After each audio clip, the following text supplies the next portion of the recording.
Olá, hoje é quarta-feira, dia 7 de janeiro de 2026, um excelente dia para todos. Estamos estudando a lição de número 2 do primeiro trimestre deste ano. E a lição de hoje tem como tema frutos do Evangelho. Mas antes é importante lembrarmos o tema central, razões para a ação de graças e oração, e o verso para memorizar que nos diz: estou certo de que aquele que começou boa obra em vocês há de completá-la até o dia de Cristo Jesus. Filipenses capítulo 1, verso 6.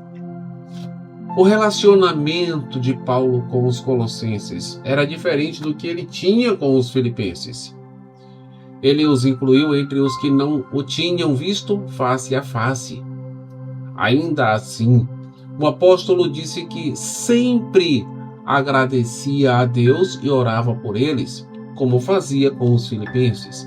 É importante lembrarmos que na semana passada nós destrinchamos os locais por onde Paulo passou e numa das lições nós verificamos que não há relato bíblico de que Paulo havia chegado na cidade de Colossos.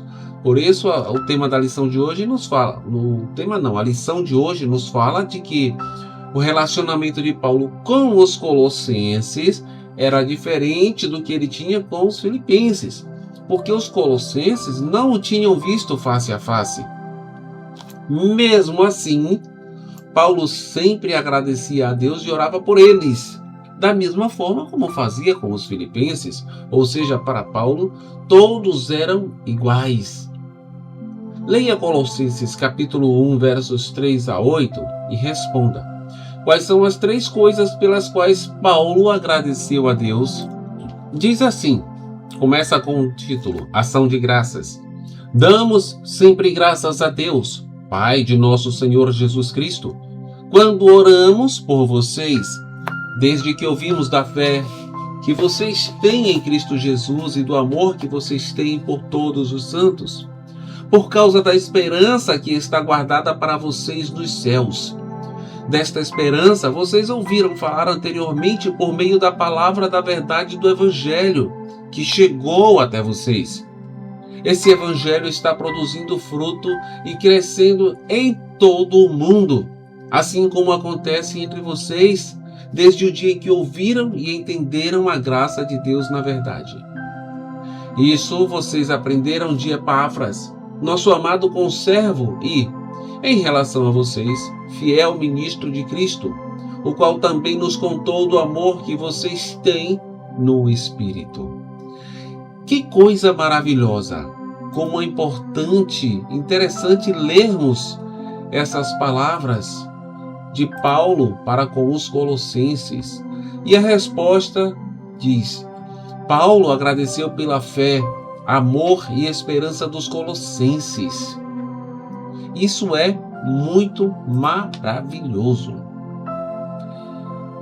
Paulo reuniu as 3 virtudes que mencionou em outros textos: a fé, a esperança e o amor. Observe que Paulo não atribuiu aos colossenses o mérito por essas virtudes.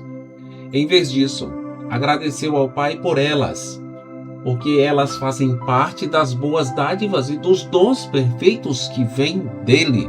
Veja Tiago 1, verso 17. Quando reconhecemos o amor de Deus por nós, isso nos conduz à fé em Cristo, e assim recebemos a esperança do céu. Pedro descreveu essa esperança como uma herança que não pode ser destruída, que não fica manchada, que não murcha e que está reservada nos céus para nós. Veja 1 Pedro 1, verso 4. Paulo também destacou que o Evangelho é verdadeiro porque se baseia na palavra da verdade. O apóstolo utilizou essa expressão em outras ocasiões para se referir à palavra inspirada de Deus.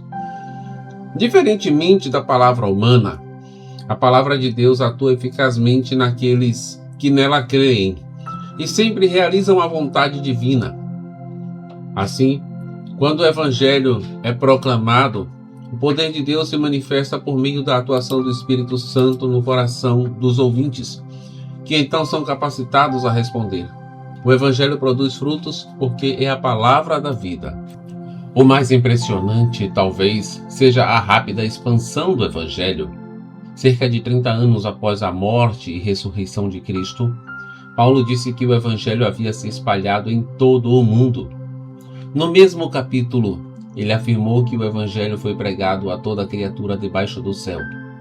O amplo sistema de estradas romanas facilitou a comunicação e o transporte, permitindo que as cartas de Paulo fossem enviadas de forma eficaz. No entanto, é o poder de Deus, atuando por meio da palavra, que dá vida espiritual às pessoas, tornando-as novas criaturas em Cristo. Veja 2 Coríntios 5, verso 17. Paulo falou sobre a esperança guardada para nós nos céus. O que essa esperança significa? E por que ela transforma a vida, mesmo que nos sintamos indignos? Pai bendito e poderoso, dá-nos esperança, dá-nos paz, dá-nos alegria, e que nós possamos, através da nossa vivência, produzir frutos para o Teu Evangelho. Rogamos a Tua bênção, o Teu favor e o Teu perdão, em nome de Jesus. Amém.